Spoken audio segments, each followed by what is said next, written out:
Vous écoutez Pop In, le podcast qui vous donne le sourire et vous inspire au quotidien. Je suis Cécile Tovel, cofondatrice de la conciergerie d'entreprise La Minuterie. Aujourd'hui, je reçois Gaël Châtelain-Berry, qui vit à Paris. Il est podcasteur, chroniqueur pour La Tribune et conférencier. Gaël est aussi écrivain et son dernier livre est « Sois un homme, ma fille ». Allez, je vous laisse avec notre conversation. Bonjour Gaël et merci d'être présent avec moi aujourd'hui. Alors, j'ai une première question qui est ma traditionnelle question. Qu'est-ce qui vous donne le sourire? Qu'est-ce qui vous donne la pêche dès le matin et qui vous donne de l'énergie? L'idée que la journée commence, en fait, je trouve il faut prendre chaque jour l'un après l'autre. On peut avoir des surprises de dingue, des bonnes et des mauvaises. En fait, je trouve qu'en ce moment, et on le voit, alors je ne vais pas faire de politique du tout, vous inquiétez pas, Cécile, surtout pas. Mais il y a beaucoup de gens qui nous disent avant c'était mieux. Bah non, avant c'était mieux parce que ça n'existe plus. Donc on s'en fout. Demain, ça sera mieux. Ouais, enfin, t'en sais rien. La seule certitude qu'on a, c'est le moment là, maintenant. Donc moi, ce qui me rend content, et je vous promets que c'est vrai, c'est chaque jour qui commence, je me dis, il peut se passer des trucs de dingue, et parfois, il y a des trucs de dingue qui se passent. Par exemple, aujourd'hui, j'ai appris que Sois un homme, ma fille, mon dernier roman, sera peut-être en livre audio. Quand je me suis réveillé ce matin, j'en savais rien. Donc voilà, c'est chaque jour est plein de promesses et voilà, quelle que soit sa situation. Et puis j'ai pas toujours eu une vie pleine de bonheur, de sourire et compagnie. Je vis pas dans le monde des bisounours, comme tout le monde. J'ai eu mon lot de tristesse, de peine, de chagrin, de tout ce qu'on veut. Euh, mais même dans ces moments-là, je me disais, ouais, peut-être que aujourd'hui, ça va être une journée qui va basculer, où je vais voir le bout du tunnel. Donc voilà, c'est tout simplement mon réveil qui me rend heureux, voyez-vous. Super, super, merci. Et alors, vous êtes quelqu'un qui fait énormément de choses, on l'a vu dans l'introduction. Est-ce qu'il y a quelque chose qui vous plaît particulièrement dans votre quotidien ou toutes les missions? Voilà, qu'est-ce qui vous plaît dans tout ce que vous avez choisi de faire? En fait, parmi mes très nombreux défauts, ma chère Cécile, je suis, je crois, un tantinet hyperactif. Ah C'est-à-dire que bon? j'ai ouais, un tout petit peu. En fait, c'est pour ça que je suis plus dans le monde de l'entreprise. J'ai eu une très grosse carrière. Enfin, je crois que je D'accord. peux dire ça. J'ai eu une grosse carrière en entreprise parce que j'ai dirigé des grandes équipes dans des très grands groupes, notamment des groupes médias comme TF1, Mhm, Canal+, tout à Énergie, fait. l'INA. Et, euh, et en fait, ce qui me rendait un peu malheureux, c'est le côté cadré. Si vous me mettez dans une réunion pendant plus d'un quart d'heure, je deviens neurasthénique. Et en fait, ce que j'aime dans ce que je fais aujourd'hui, là, vous ne voyez pas, mais j'ai deux ordinateurs devant moi, enfin Mhm. deux écrans, et je peux écrire un livre pendant que je prépare mon prochain podcast, que je réponds à des commentaires sur LinkedIn et que je prépare mon post de Instagram. Et je passe de l'un à l'autre, parfois toutes les 5 minutes, parfois tous les quarts d'heure, mais je ne suis jamais concentré sur une tâche pendant plus d'un quart d'heure. Et, Ouais. euh, et c'est ça que j'adore dans mon métier. Donc, ça serait difficile pour moi de choisir une de mes tâches parce que si j'en choisis une, ça voudrait dire que je supprime toutes les autres, que je ne fais plus que cette tâche pendant toute la journée Ça, c'est pas possible. et ça me rendrait dingue. Donc, Alors, du voilà. coup, qu'est-ce qui vous plaît dans ces tâches? La Qu'est-ce que vous aimez? finalité de la tâche, en fait, c'est D'accord. ça qui me plaît. En fait, ayant été manager pendant un peu plus de 20 ans, j'ai managé des managers, j'ai réalisé à quel point on est dans un pays extraordinaire en France. On est censé être le pays du bien-être, du savoir-vivre, de plein de trucs, et pourtant on est numéro 2 mondial du burn-out. Ouais. Et pourtant, on a un niveau de qualité de management qui n'est pas bon. Et ce n'est pas la faute des Ouais. managers. Les grandes écoles ne forment pas au management. Pendant très longtemps, le management de proximité n'a pas été pris en considération par les entreprises comme quelque chose de stratégique. Et, euh, et voilà, je crois que je fais quelque chose d'important parce que je participe à ça, je participe à changer ça. Quand j'ai créé il y a 6 ans le concept de management bienveillant, ça faisait marrer tout le monde.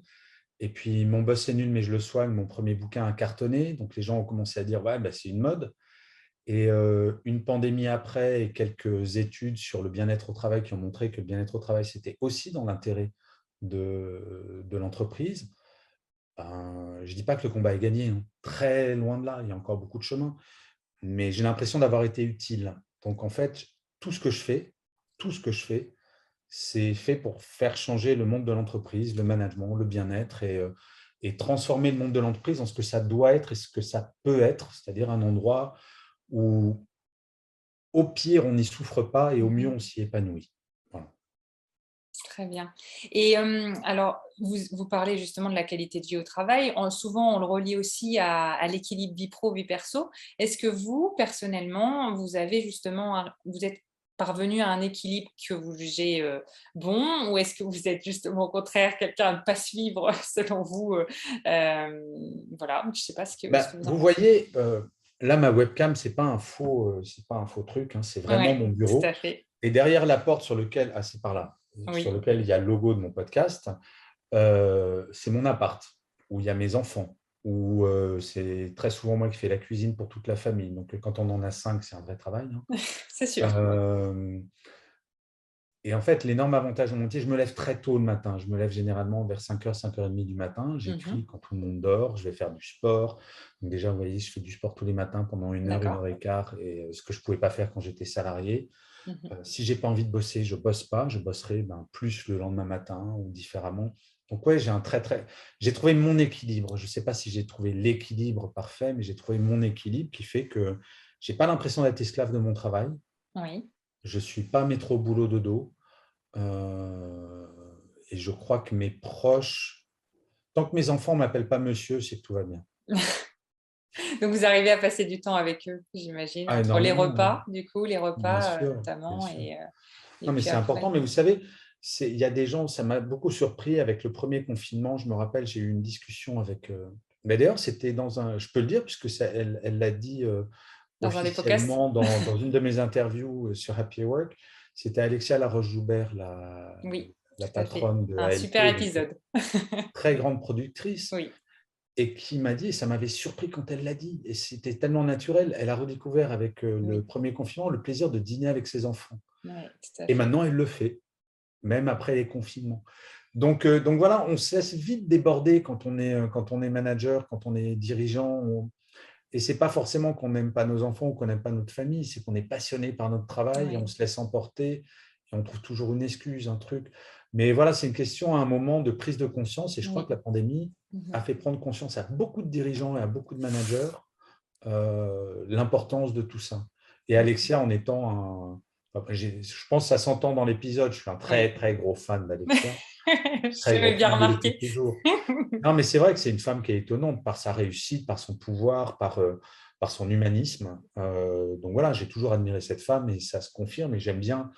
Euh, c'est pas facile de dire ça quand même, mine de rien. Donc ça prouve que c'est aussi quelqu'un de sincère et de transparent. Oui, Et, euh, tout à fait. et voilà, il y a plein de gens qui sont dans son cas. Elle le dit, mais il y en a plein qui ne se le sont pas avoués. Mais Oui, comme quoi, rien n'est perdu. tout Jamais. à On fait. peut toujours Tout changer. à fait.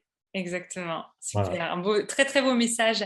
Alors, est-ce que vous avez justement des astuces, puisque vous êtes un peu hyperactif, pour gagner du temps au quotidien? Je pense que dans certains podcasts, vous avez aussi abordé ces sujets de gain de temps.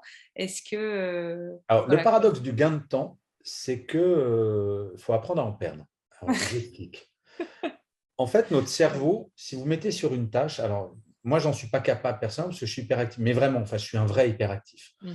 Mais quelqu'un de normal euh, va mettre un quart d'heure pour arriver à 100% de sa capacité intellectuelle et va garder ce 100% pendant une demi-heure. Si jamais vous avez un pop-up avec un mail ou un bzz de votre téléphone ou n'importe quoi, vous allez retomber. Il vous faudra un quart d'heure pour remonter. Donc, apprenez à déconnecter, Mhm. donc à tout couper, et vous serez vraiment à 100% pendant une demi-heure. Après, vous faites une pause. Vous allez, parce que oui, passer ces trois quarts d'heure, donc un quart d'heure plus une demi-heure, votre concentration va baisser. Donc, vous allez être moins productif et moins productive. Et donc, si vous faites ces déconnexions, puis des pauses, vous allez gagner en productivité. Et ce que vous faisiez avant en 2 heures, vous allez le Mhm. faire peut-être en 1h45, 1h30. Et on gagne du temps comme ça. Ensuite, on pourrait parler de la procrastination ou pas procrastination. Enfin, il y a plein de choses. Mais déjà, réapprendre à se concentrer, Oui. c'est pas mal. C'est dur, hein, parce qu'on est vraiment très, très happé par tout ce qui est autour de nous. Donc, tout à fait. Complètement. Et gagner du temps, c'est aussi quand on vous demande Hey, Cécile, tu peux me rendre ça pour tout à l'heure de Apprendre savoir dire à… non, Mmh. là, je ne peux pas, mais par contre, Ouais. je peux te le faire pour demain matin Mmh. si tu veux. Ce que Mmh. j'avais appelé dans Oui, un article le non positif. oui, tout à fait. Euh, J'avais beaucoup aimé cet épisode-là. C'est donc vous, mon auditrice. Et oui, je fais C'est partie ça, de... bonjour. Non, mais c'est important de. C'est pour ça que apprendre à perdre du temps pour en gagner, c'est vraiment ça. On a absolument tout le temps qu'il faut. Par contre, la première source de stress, il faut le savoir, d'un salarié français, c'est le sentiment de ne pas avoir le temps de tout faire. Mhm. Or, on se laisse Bien me souvent rappeler. déborder du fait d'actions extérieures, la personne qui va vous envoyer le mail, la personne qui va vous demander quelque chose ou qui va vous appeler. Donc, il faut reprendre cette maîtrise-là et Mm. remaîtriser les technologies. On blâme souvent les technologies. Et je travaille pas mal avec Microsoft sur ces sujets-là. Et je donne maintenant cet exemple-là. Si je prends un marteau et que je tape sur un clou, j'adore l'outil, il est super pratique. Puis vous, si jamais je plante un marteau pour vous construire une étagère, vous allez vous dire, ah, l'outil de Gaël, il est vraiment sympa. Je vais peut-être essayer d'apprendre. Si je prends le marteau et que je vous l'écrase sur la tronche, vous allez trouver l'outil vachement moins sympa. Tout à fait. Le problème, ce n'est pas l'outil, c'est la façon dont on l'utilise. Les mails, les visios, tous ces trucs-là, c'est exactement pareil. Il ne faut pas blâmer l'outil, il ne faut pas blâmer le numérique, il faut nous blâmer nous. Je raconte souvent cette anecdote, dont désolé si vous l'avez entendue, mais je ne pense pas. Je donnais une conférence il y a quelques années devant les 400 dirigeants d'une grande compagnie d'assurance. Mhm. Et je me rappelle de la scène tellement elle m'a fait rire. Parce qu'à un moment, j'ai eu une illumination, j'ai eu cette idée-là à ce moment-là précisément. Je fais, qui dans cette salle se plaint d'avoir trop de mails? 400 mains levées. Qui se plaint dans cette salle d'avoir trop de réunions? 400 mains levées. Et là, je les regarde, je fais un temps de silence et je fais, mais excusez-moi, dans votre entreprise, il y a une intelligence artificielle qui envoie des mails et qui organise des réunions ou c'est vous qui le faites? Et là, il y a eu un silence de dingue parce qu'ils prenaient conscience qu'effectivement, ils avaient une responsabilité, qu'ils pouvaient agir. Sauf qu'on se dit toujours, si je reçois plein de mails, ce n'est pas de ma faute. Mm. Et à un moment, il y a bien des gens qui les envoient et notamment Tout à nous. fait. Ah, moi, je remarque que les jours où j'en envoie moins parce que je suis en formation, bizarrement, j'en ressens beaucoup moins hein, aussi. C'est Donc, étrange, hein? ouais, ouais, C'est tout à fou. fait. Ouais, c'est dingue. Donc voilà. Alors, merci beaucoup déjà pour cette première partie. J'ai une deuxième partie qui est plutôt sur la partie engagement, cause pour laquelle justement, enfin association pour laquelle vous êtes engagé. Est-ce que, Hein? je me repose la question, est-ce que vous êtes engagé pour une cause particulière? Est-ce que vous êtes investi dans une association? Alors, je vais vous décevoir, Cécile. Non. J'ai fait quelques fois des maraudes pour les Restos du Cœur, Mhm. mais je ne peux pas dire que je suis quelqu'un d'engagé dans une association. Alors, c'est pas forcément ma question, n'est pas forcément sur une association, mais plutôt vraiment une cause qui vous tient à cœur. Parce que je pense que vous avez des causes qui vous tiennent Mais moi, particulièrement à cœur. ma cause principale, c'est le bien-être au travail. Enfin, quand vous voyez que 45% des salariés français se déclarent en détresse psychologique, quand vous Oui. voyez que 10% des salariés français ont ou vont faire un burn-out, quand vous voyez qu'on est numéro 2 européen numéro 2 mondial du burn-out et numéro 2 européen de l'absentéisme, ouais, c'est une cause, je ne sais pas si on peut appeler ça une cause, parce que c'est moins noble que les gens qui aident les SDF, c'est moins noble que les C'est une gens cause qui qui vous vont. anime. C'était ça que je cherchais, pas forcément. Il Ah, n'y a pas, il y a pas de celle-là, bien hiérarchie. sûr. Voilà, Je c'est ça. vois tellement de gens qui sont malheureux au travail, qui se tuent à la tâche, parfois littéralement. Mhm. Euh, voilà, c'est un truc qui m'anime parce qu'encore une fois, ça, on peut le changer et c'est simple. C'est vraiment D'accord. simple. Il ne faut pas des investissements de dingue. Il faut pas. On a tout, mais absolument tout, pour qu'on ait un monde de l'entreprise qui soit agréable. On a tout. Et c'est pour ça que vous avez créé Happy Work? Pourquoi vous voulez dire le podcast en tant que Ouais, le tel? podcast en tant que tel. Oui, parce qu'en fait, étant un, hyperactif et deux, je suis un communicant à l'origine, moi je viens du Oui. monde de la communication, du marketing, ce genre de choses. Je sais que pour toucher un public, il faut avoir plusieurs médias. Et Mhm. j'avais déjà les réseaux sociaux et notamment LinkedIn, bien entendu. Oui. J'ai mon blog qui commence à avoir quand Oui. même une très grosse audience. Et l'audio, je ne l'avais pas. Et maintenant, je m'attaque à la vidéo avec Oui. YouTube. Et là, je galère, mais je galère. C'est horrible. Mais comment on fait pour avoir de l'audience sur YouTube? C'est difficile, Euh, hein? mais non, mais c'est difficile, mais c'est lent et j'apprends. Oui. Et c'est aussi ça. Je dois vous dire, j'ai un petit côté grand gamin. J'aime bien, généralement, alors on me dit souvent, c'est terrifiant, quand j'ai une idée le matin, elle est mise en place le soir. Et c'est très vrai.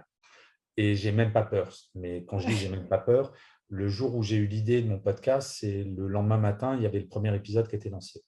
Ah ouais. Euh, non, je suis un peu un fou furieux là-dessus. Mais ouais, ça m'anime parce que je trouve que c'est enthousiasmant de se dire qu'on fait passer des messages. Et quand je reçois, et j'en reçois quand même assez souvent, des messages de gens qui disent ben, voilà, je viens de changer de boulot, c'est grâce à vous, merci.